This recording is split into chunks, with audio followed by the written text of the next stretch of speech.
Progress. All right, we're up to the Mishnah on Daf Nun Vav Amud Aleph. The Mishnah says like this: Hanoidim in Abayis. If someone says, "I swear I won't enter the house," mutar ba'aliyah, he's allowed to go to the second floor. The Mishnah is assuming that when because the second floor is called an aliyah and it's not called a bayis, when you made a neder to aser a bayis, you meant the ground floor, but you're allowed to enter the second floor because the second floor is not considered the bayis. Divrei Rav Meir, that's Rav Meir's shita. Chacham no aliyah b'chlal bayis. The second floor is included in the terminology of bayis. So according to Rav Meir, aliyah is not b'chlal bayis, and the Rabbanan say no, aliyah is b'chlal bayis. But I know in aliyah but bayis. But everyone agrees that if you say you're not going to go to the second floor, you're definitely allowed to go to the ground floor. So you have a machlokes between the Chacham and Rav Meir whether the second floor is b'chlal bayis or not. So the Gemara has two questions. Mantana, who is the author of the following brisa? The pasuk describes a tsaras of the house, and the pasuk says babayis, an extra base. L'rabo says hayitzia. The gear says actually the rabba says hatzavua, or babayis l'rabo says an aliyah. So you have the extra babayis, the extra base. One is to include a second floor. That if there's tsaras in the second floor, the halachas of tsaras still apply, and Yitzia, it's a porch that if there's a tsaras on the porch, is the same halacha. Let me ask you a question. You have a special base to include a second floor. Now, who is that like? So says the Gemara, Amr Rav Chizr Rav Meir, it must be Rav Meir. Why? Di Rabbanan, Ha'amir Rabbanan, Liya b'chla bayis, Lama likra, b'bayis l'rebuye. According to the Rabbanan, the word bayis means a second floor as well. Why do I need a special extra base in the pasuk to say, the halachas even apply to a second floor? That implies, like Rav Meir, that bayis does not include the second floor until you have a special drasha to include it. So therefore, you have this drasha which includes a special base to include a second floor in the laws of tsaras. Obviously, follows the Rabbanon that aliyah. Obviously follows Rav Meir that aliyah lav b'chlal bayis, because if you hold that the second floor is included in the terminology of bayis, then what do you need a pasuk for? The word bayis means that you don't need a special base. You understand? If I'm not clear, I used to say this in the previous Masechtas. If I'm not clear, just let me know. If it was an extra base, you have a special base to include a second floor. That implies that the word bayis does not include a second floor unless you have a drasha. So that's like Rav Meir. So the Gemara says no. The truth is, this brisa can follow the Rabbanon.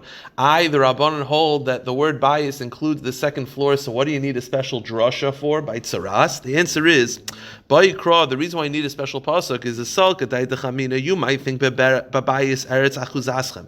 When it comes to tsaras, it says the word babayis eretz achuzaschem, a land in a house in the land of your inheritance. So you might think that because when the pasuk describes the houses of tsaras, it says in the land, which implies only the part of the house that's touching the land, meaning you might think normally the word bayis taka includes a second floor. So you're going to say, if it includes a second floor, what do you need a drasha for? The answer is because the words bayis eretz achuzaschem implies that it has to be touching the ground for it to be included in the laws of tsaras, which excludes the second floor. So you need a pasuk to include. So normally, if it didn't say anything, you wouldn't. Bayis means the second floor. But because it says bayis eretz achuzaschem, which seems to exclude a second floor, you need a special base to include a second floor. So it could be it works according to the Rabbanon, and over here you need a drasha because the words eretz achuzaschem seems to exclude a second floor. So over here you had to have a pasuk to bring it back. But normally the word bayis could it be chlal in aliyah as well? Must be the houses were different. These days, what's the difference? The first floor is just as attached to the ground as so is the second floor. No, it's still not touching the ground. The first floor is also not touching the ground. The first floor is resting. The second floor is resting on the first floor. The first floor is resting on the foundation. Right. So that's the. By the way, that's the point. The conclusion of the Gemara is that it doesn't have to be. But you might have thought eretz achuzaschem is dafka, the part of the bayis that's resting on the ground. Times the Gemara wasn't inside the house dirt floor also. Correct. Wasn't that the actual ground? Yeah, but the second floor wasn't. No, the second floor was obviously beams. But the first floor today is also not ground. No, true, but at least it's resting on the ground, so it's more mechuber. But again, this is the conclusion is that there's no distinction. Right. Okay, one more kasha. Kaman ozla hada amar. Kaman Azal Hada Amar Rav Huna Bar Chia Mishmei Ula. Who is the author of the teaching of Ula? Bayis bebesi. If a person says, you see, the second floors were more inferior. Even now, I would assume that I don't know now, but the second floor was more inferior when it comes to sales. You didn't have access to the first floor; you had to walk through someone's house. It was more inferior. The question is, if I sell you a house, I read a contract selling you a house, and then you show up, and I'm like, oh yeah, it's the second floor. Am I allowed to do that? That's an inferior product. The question is that allowed? So the Brisa says like this: Bayis bebesi. If you say I have a house in a house. Ani Moichalach, Mareyo Aliyah. Then you could show him the second floor. Oh, that's it. What do you could deduce from that? Taima da Amrle Bayis Shebebeis Ani Moichalach, Aval Bayis Stam Einu Mareyo Aliyah. The implication is that you could only show him the second floor if you said Bayis Bebesi. But if you just said Bayis, you can't show him the second floor. So you see, Bayis does not include the second floor. So who is this like? Kiman. Rav Meir, it must be Rav Meir. Meaning, according to the Rabbanon, the word bayis means a second floor. So when the Brisa says, if I said bayis bebesi, a house within a house, that implies a second floor. Then I could show you the second floor and say, hey, that's what you bought. But if I just said bayis, I can't. So you see, bayis, that's the deduction. So you see, bayis does not include a second floor. So the Gemara says, no. The truth is, this brisa can work according to the Rabbanon. According to the Rabbanon, the word bias includes the second floor. Again, the brisa seems to say that when you said bias bebesi, it's different than saying bias. Meaning, and the simple explanation is that when you said bias bebesi, then you could show him the second floor because you indicated that you're not giving him the ground floor because you said a house within a house. But had you just said bias, you cannot show him the second floor. Why? Because bias does not mean aliyah. Who is that like? That's like Rav Meir. So the Gemara says no. The truth is, it's according to the Rabbanon. And the word bias actually means an aliyah. So what's the difference between bias, bebesi, and bias? Bias, you could show him the second floor. Bias, bebesi, you also could show him the second floor. What's the difference? The answer is no, it's the opposite. When you said bias, bebesi, you can't show him the second floor. When it says bias, bebesi, mareu, aliyah, it doesn't mean you could show him the second floor. It means me'ula. You have to give him the best, which is the first floor. So the simple explanation of reading it is that when you said Bayis Bebesi Mareo Aliyah, then you could show him the second floor, which implies that when you said Bayis you can't. The answer is no. When you said Bayis, you could show him the second floor, because the second floor is included in Bayis. So what is the difference between Bayis and Bayis Shebebesi? When you said Bayis Shebebesi, it's not like the first pshat, which is that you could show him the second floor, that it's inferior. It's on the contrary, Mu'ula, you have to show him the best, not Aliyah, not second floor, Mu'ula, the best. Because when you said Bayis Shebebesi, you could read it as two ways. You could have said a house within a house. It's like pretty cheap, like second floor. Or Bayis Shebebesi, the house of houses, the choicest of my house, which is the first floor.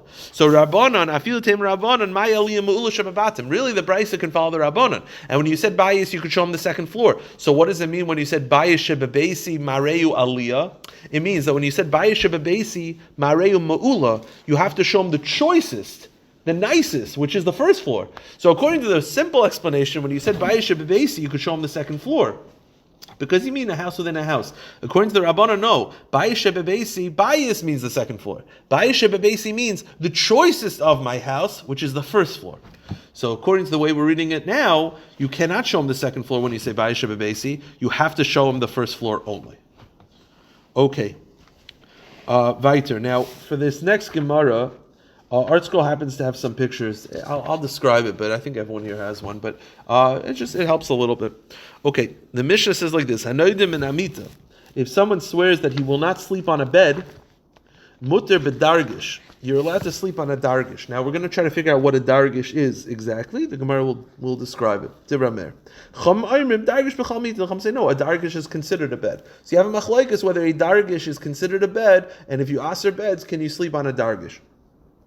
But everyone agrees that if you say you're not going to sleep on a dargish, you're allowed to sleep on a bed, because a dargish, at worst case scenario, is a type of bed, but it's not all types of beds. So when the Mishnah was being written, I guess everybody understood what a word like that meant. And definitely. Correct. Definitely reviewed that. No, in Eretz Yisrael they knew what it was, but in Bavel it got a little more tricky. So the Gemara says, "My dargish." Let's try to figure out what exactly is a dargish. Attempt number one is Omer Ula Arsa de Goda.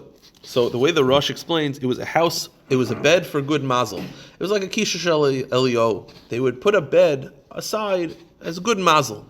Now, what does that mean exactly? And you always, anytime you're doing something for mazel, you gotta be worried about a little bit of the like a nichush, not to be superstitious. The way the Rush describes is that they were putting it aside for like a malach that overlooks the house. I guess you have to say is that they were like, it was more of a tefillah than an actually thinking that if you put aside a bed it'll be a good omen for the house because that's superstitious. It was more, I guess it was b'teres tefillah. That's always you have to say. Anytime you do, like, listen, the simanim on Rosh Hashanah, right? The Meiri has a famous kasha, which why is that allowed? If you have they eat an apple, it'll be a sweet year. Who does such a thing? That's superstitious. So the Meiri says no. The ikar is the hiratzins. It's to ma'ir you to daven. So maybe they would put aside a bed and they would daven that this house should be protected. And that was like the simon to be ma'ir them to daven. But either way, however the halachic permissibility of it, but what a dargish was, it was a bed as a set aside for an omen. It wasn't a bed you slept on. It was like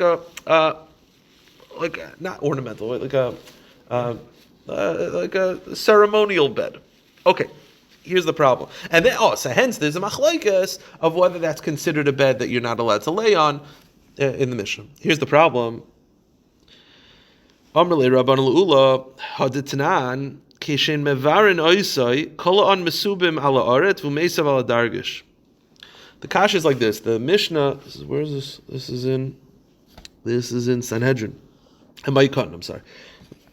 The Mishnah said in Ma'ikatan that when a Kohen Gadol comes back from the funeral, if he lost somebody, so the first Suda, the Suda is called Sudas Havra. It's a Suda where you feed the mourner.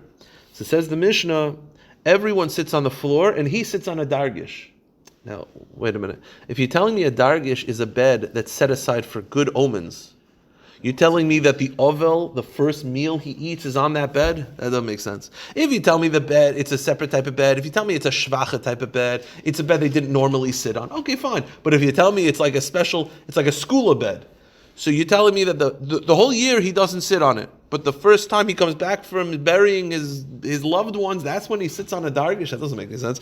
The Mishnah Gemara says, "Kula shatal Yosef Allahu Yomi Yosef Allah." That's the only time he's going to sit on it. That doesn't make any sense. Normally, it's like a manishtana, a laila hazeh. Right? Normally, he doesn't sit on this dargish. All of a sudden, now he's sitting on the dargish. It doesn't make any sense. So the Gemara says, "No, that makes sense."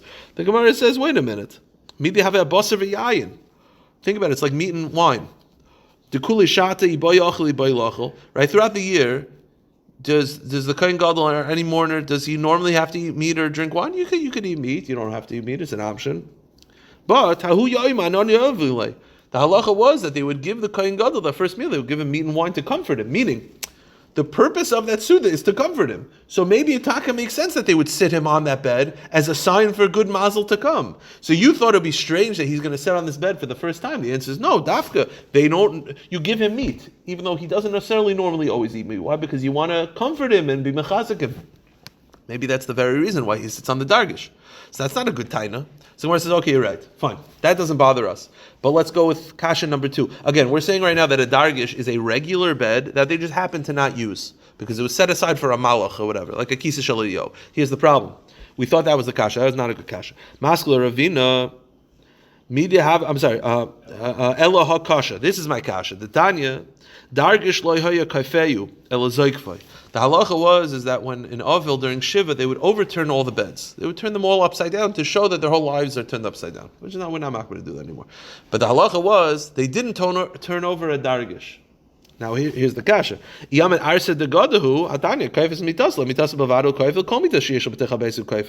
understand. If you're telling me that it's a regular bed, if you're telling me it's an inferior bed, and for whatever reason you can't flip it over, fine. But if you tell me it's a regular bed, it's just it wasn't used. Why aren't you flipping it over?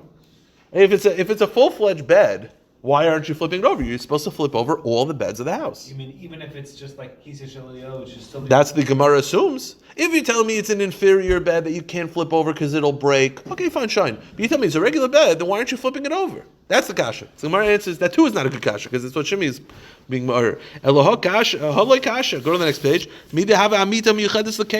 Let's say you have a bed in your house that you just use for storage as like a countertop. You have a bed, and it's like the couch that nobody sits on. They just put stuff on it. The treadmill. The treadmill, exactly. The treadmill. What's the halacha? The halacha is I won't tell you what. The halacha is that you don't have to flip over the bed that's not normally used. Right? If you have a bed that you don't sleep on, it's just used for storage. You don't have to flip it over. So you see that it's not. So back to the original. The dargish could be a regular bed that's used for kisa shel elio. Why don't you have to flip it over? Because you only have to flip over beds that are used. Beds that are not used are not have to be flipped over. So that's not a kasha.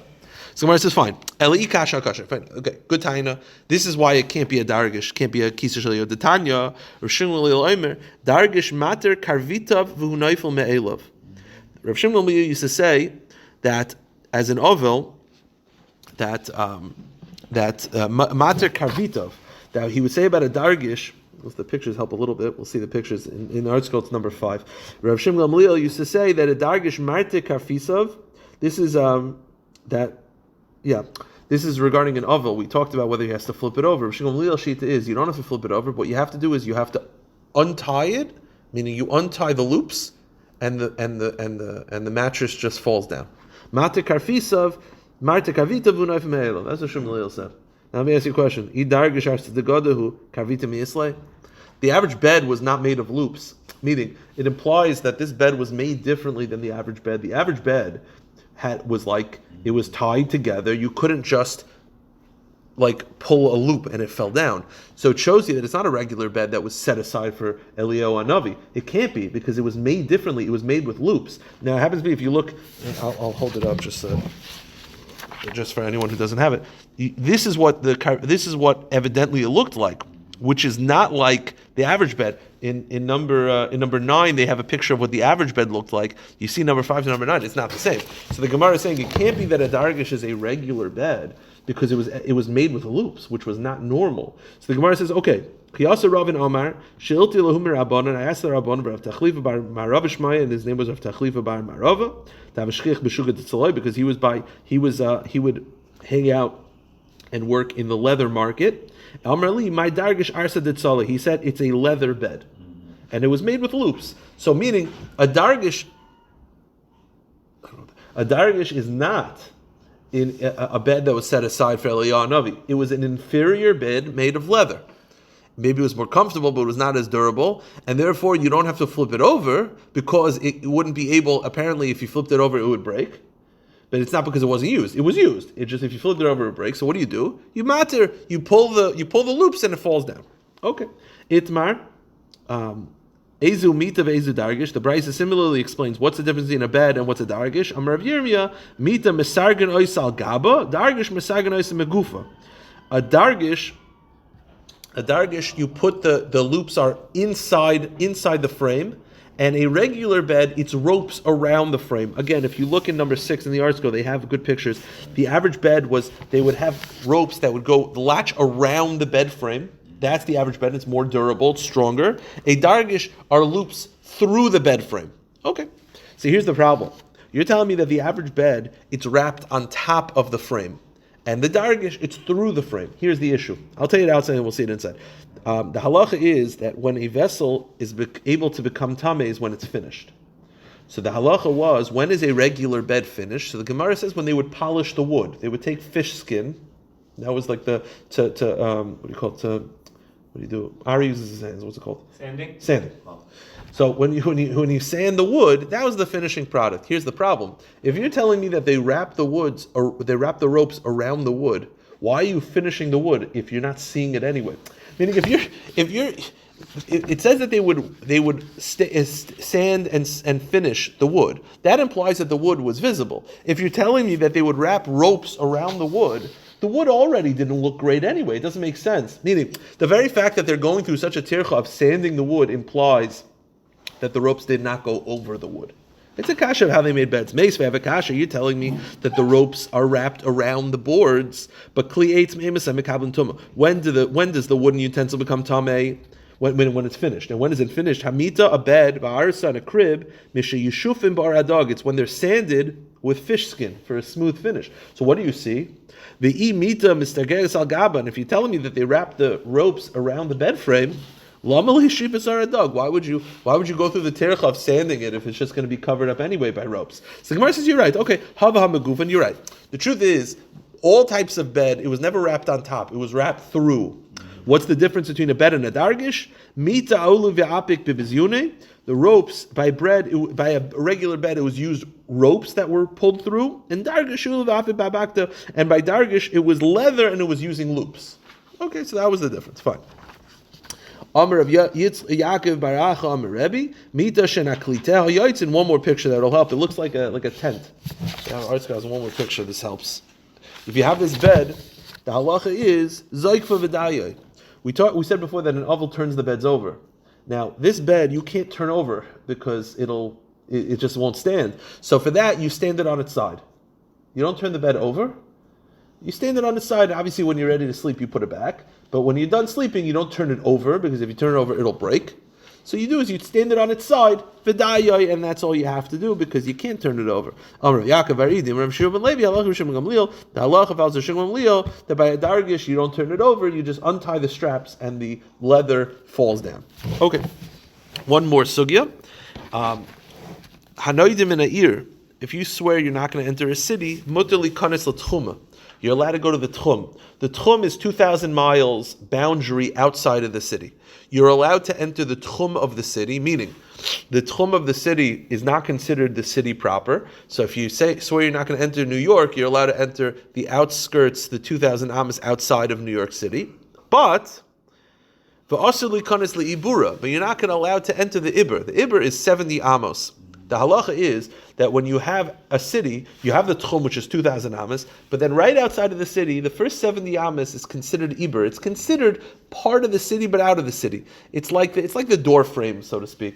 So that's part of the city. It has to do with the Hilchos Shabbos of where you start the Tchum. You started from the Iber. You started from 70 amas out. So you see, the first 70 amas is considered like the extension of the city. So you're not allowed to enter the Iber, but you're allowed to enter the Tchum. Okay. The halacha is that when it comes to a house, if you swear you're not going to enter a house, you're not allowed to enter from inside of the door. Meaning, this is very important to understand. Let's say you have a door frame that's 4 feet wide, big door frame. When you close the door, the area that is from the door inward, when the door is closed, so let's say the door is smack in the middle. From 2 feet inward, you cannot enter. But you're allowed, when the door is closed, you could stand under the door frame. So let's say it's raining, right? The door of the house is closed.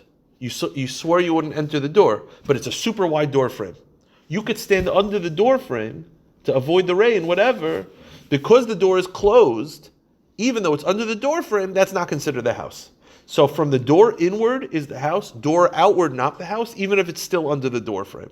Okay, and we'll have to figure out exactly what the source for this is. So the first halacha, though, that before we get to the house, was the city. You're allowed to enter the tchum of the city, but you're not allowed to enter the iber of the city. The Gemara says, Minol and dibur demasa kemasa dami. How do I know that the 70 amas outside of a city is considered the city itself, and you would not be allowed to enter it if you made a neder? The pasuk says, the pasuk describes how Yeshua was by Yericho, in Yericho. It says technically he was in Yericho before he conquered Yericho. Now here's the problem.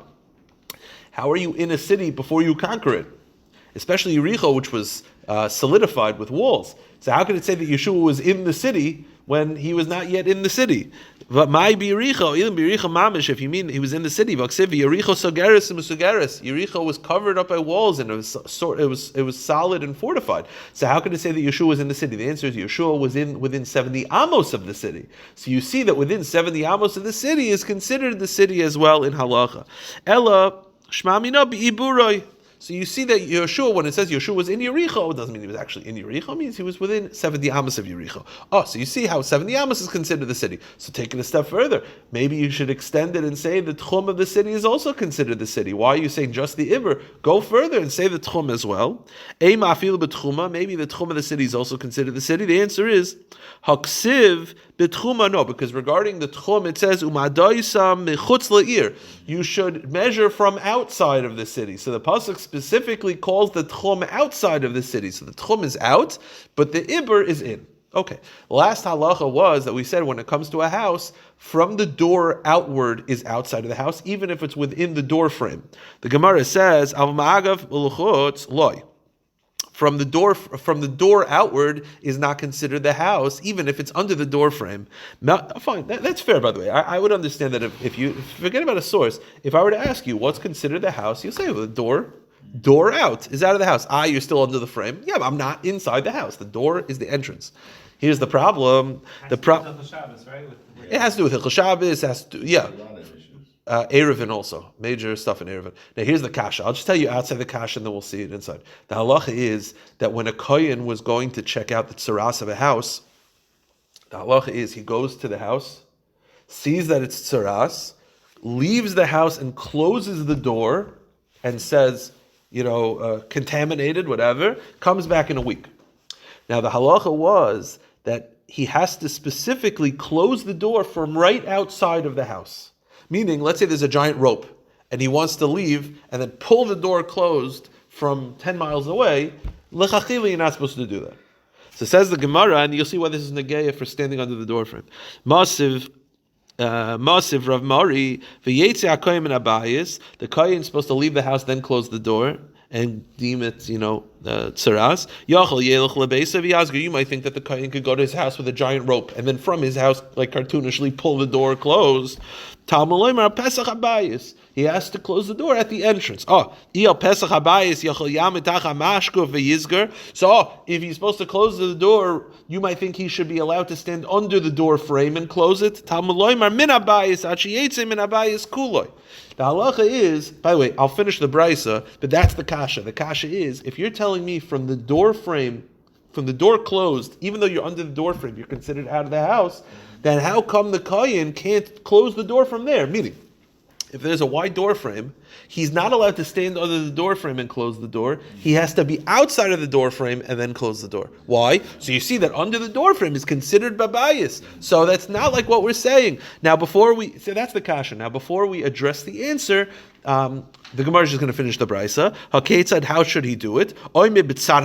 He should leave the door frame area, go from under the lintel, v'yizkar, and then he closes it. That's the halacha lichatchila. So lichatchila, you're supposed to close the door outside of the door frame. Uminayin shem halach lebeisa v'yizkar. Now, how do I know if, let's say, he didn't do that? He closed the door while he was under the door frame, or he took a giant rope and he looked 10 miles away and then he closed the door. How do I know that b'di'evet it works? Okay, it works b'di'evet. But what do you see? L'chachila, because it says babayis, he's not supposed to be under the door frame. So you see the door frame is considered part of the house. So how come by Nedarim we said you're allowed to stand under the door frame if it's outside of the door? I thought the door frame is considered part of the house. So the answer is Shani gabi bayis tichsiv min habayis achiyetzim min habayis kula. The answer is over there it's a special gzeres hakosef. Normally under the door frame is out of the house if it's outside of the door, but over there it says min habayis, which means he has to be outside of every part of the house, including the door frame. So normally the door frame is considered out of the house, but for that it's considered in the house because it's gzeres hakosef regarding tzaras. I will stop here.